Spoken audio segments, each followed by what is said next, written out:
I'm Albert Bates. I'm from the farm community in Summertown, Tennessee. I am a retired attorney, retired flour miller, retired horse trainer, and my current vocation is environmental educator. So I teach courses in permaculture, natural building, appropriate technology, solar energy, and I work with projects that are getting off the ground to try to create eco-villages, transition towns, other ways of improving people's living conditions. I've always been interested in social justice, but I am primarily interested in saving the planet from climate change, nuclear energy, and various other threats that it's seriously suffering from. So all my life I've been doing this work, and I've also pursued a spiritual following, trying to heal myself so that I can better help to heal others and the planet. And I am here in Peru at the request of the people of the Temple of the Way of Light, and this is my first experience with this group and with this place. And I'm just getting to know it and getting to enjoy what it is that's done here. I was attending the Rio Plus 20 convention in Rio de Janeiro. It's the UN Conference on Sustainable Development, and I've been part of the UN process for many years now, and it's one form of changing the planet. But you also need to start from the more fundamental form of how do humans relate to nature. And it doesn't do any good to negotiate international agreements if you find yourself just sustaining an unsustainable civilizational paradigm. I was invited here to this part of Peru by Matthew and Clara and the people of the temple, and I didn't have any preconceptions. I'm interested in permaculture, and they're doing a permaculture design here. It's something I teach. I'm interested in eco-village. I do eco-village design courses, and they're building an eco-village. But I'm also interested in their ideas of healing and activism, social activism, and how that pursues, how that follows on from the work with plants, with the work with the indigenous peoples and the native traditions here. And so to get here, to experience that, to go through the ceremonies with them, to speak with the various elders, and to understand the nature of the diet and the regimen, the different disciplines that are practiced, really has been helpful to me in my work to really appreciate what is possible amongst those of us who consider ourselves environmental activists, to really take it to another level. When I come to a retreat center, a place of healing, such as the Temple of the Way of Light, my sense is that it's a much more close to the ground personal transformation that's underway here, and that actually it's about changing from within and changing lifestyle and changing the way we relate to each other and to nature. And that is the paradigm shift that has to happen at the global level, amongst countries, amongst governments, and so forth as well. So it's a matter of getting yourself right and getting your agenda lined up with what needs to change. We've been 10,000 years of civilization, and we've progressed a small way in feeding ourselves and caring for ourselves and providing wondrous technologies for transportation, communication, various different ways of making our lives satisfying. We've progressed very small, in very incremental steps in finding our real human potential. There's a lot in our DNA that's yet unlocked, or that was perhaps available to us at earlier stages of evolution, but we've locked away. And to access that is probably the next stage, the next 1,000 years of our evolution, is to deepen our own human capabilities, our own potential, realize our potential, and to have the kind of connection to the rest of the universe, the rest of living things, that we really need to have, and that we really should have and should enjoy. I, as an activist, have been confronted with this problem of consumption, production, destruction, pollution, all of the things that we do to the planet which are unsustainable. And how do we address those? How do we change those? How do we shift things so that that stops happening? A few years ago, I wrote a book called The Post-Petroleum Survival Guide and Cookbook. And my thinking was, okay, we needed like a 12-step program to get humanity off of petroleum and off of its polluting ways. And if you go through 10,000 years of our growth of civilization, we've made things much better for ourselves, but we've also become exponentially bad at destroying the planet and creating unsustainable ways of being. And we've lost connections with our natural world that we used to be so interconnected to. And at a loss of community, a loss of family, a loss of sense of connectivity across many different levels of things. And so my sense in that book was, you know, a change might seem like doing without, but it's actually a change for the better.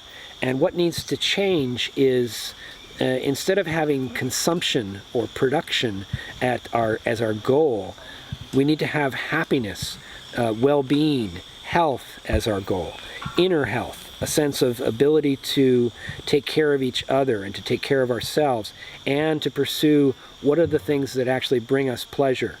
And so when we have a place like the Temple of the Way of Light here in Peru, it's looking at those poverties of the human soul, poverties of culture. And we are impoverished, particularly in the north. In indigenous cultures, they've kept a large chunk of that, but they're losing it fairly quickly. But in Western civilization, in the rapid industrialization of China and India and all these other centers, we're losing so much so quickly. And a place like this reconnects us with plants, with animals, with the natural world, with the flow of elements through the system, the winds and the rains and everything else, and brings us back to an appreciation, a connection that we've lost, but which we can regain, and which then gives us the strength to make all of the changes in our social and cultural relationships that need to happen for us to survive. When one takes the path of social change and environmental activism, one has many possible choices, and I see this for young people. Do I go work with a large organization like Nature Conservancy or World Wildlife Federation? Do I go out with the Yale Forestry Center and work in China? What do I do? Do I work with Greenpeace?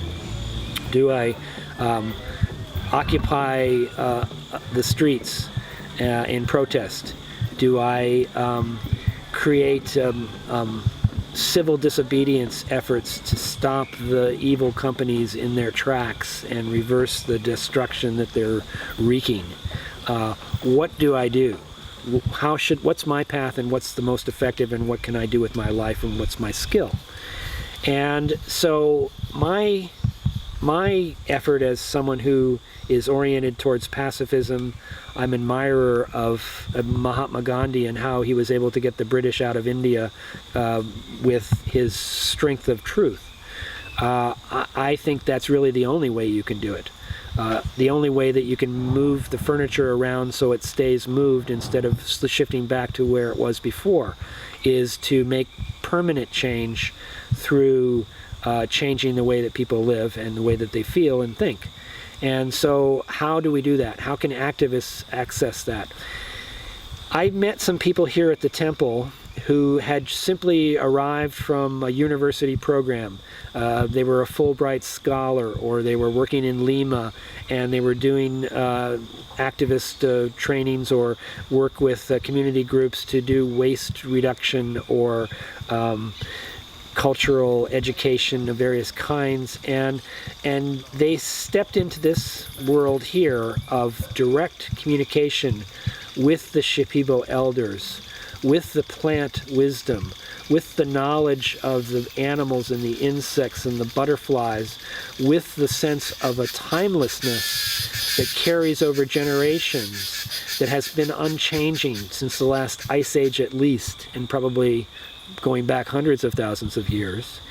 And that timeless knowledge, that timeless way of understanding, that wisdom, is the strength that gives a young activist the ability to make real and lasting change. So what the temple did was it began a program of Alianza Arkana, the protection alliance of the Amazon region, to create a resistance against the change that's destructive of nature and of the culture. And it used the plant wisdom and the Shipibo elders as trainers for those who were then going to go out into the villages and organize. So you begin here with a basic education in this traditional wisdom, this traditional healing process, and you heal yourself. You start from a place of healed, of steady and stable, and then from that strength, from that foundation, you're able to go out and help. This is so much different than your average activist who flops around and tries different things, and some succeed and some fail, and then some revert back to where they were before. This is so much solider and more enduring, and also wiser and coming from a better place and understanding and achieving better things, that the remarkable accomplishments of Alianza Arkana just in its first 1 year, 2 year, 3 years have been astonishing. And that's simply a matter of understanding that it first arises from the hearts of the people with whom we're working. The danger of this path of working with plant wisdom and working with indigenous people's cultural traditions is that it's poorly understood by Westerners. And it's sensationalized in the media, sensationalized in popular culture, and can be used to the detriment of the activists by public relations firms paid immense amounts of money by oil companies or hydroelectric dam projects or others to try to smear and delegitimize the activists' work. And so to be associated with ayahuasca ceremonies is like saying I'm a drug-induced hippie, and who should bother listening to me? And it's this whole paintbrush that's used to smear the activists. And so that's the danger, that's the downside. On the other hand, the strength that's gathered and the information and wisdom that comes through this process actually provides much more on balance for the activists to go out and do the work that needs to be done. It's a connection to the indigenous people. If I were to just come in and be the standard NGO worker, and I was in a hotel and I'm doing integrated development programs, maybe I'm teaching a language or teaching how to do healthcare clinics or something like that, that's all well and good, it's needed, but you're not going to have the connection to the indigenous population of the area who are part of this plant culture and ayahuasca ceremony and have been doing it for thousands of years. You're not going to have the connection to them that you have if you're part of their culture now, if you're actually sharing in the same plant wisdom. And so for an activist to take the role of a chameleon, to move from one color to another, to move from the white Western world into the indigenous world, and to completely immerse themselves. It's a heroic path. It's a heroic step. And it's also far more effective and far more lasting to go about that way. The Temple of the Way of Light is a refuge, and if anyone has the opportunity to come here and go through a workshop and have that healing process, it will get them through the next stage of their life and take them to where they need to go and send them back on their way improved. And I highly recommend them doing it. The Temple of the Way of Light is a sacred refuge. Alianza Arkana is an amazing non-governmental organization, activist group that is only just in its infancy, and in the years to come will set the world on its ear. And I hope that it grows strength and develops very quickly, because the world needs it very badly.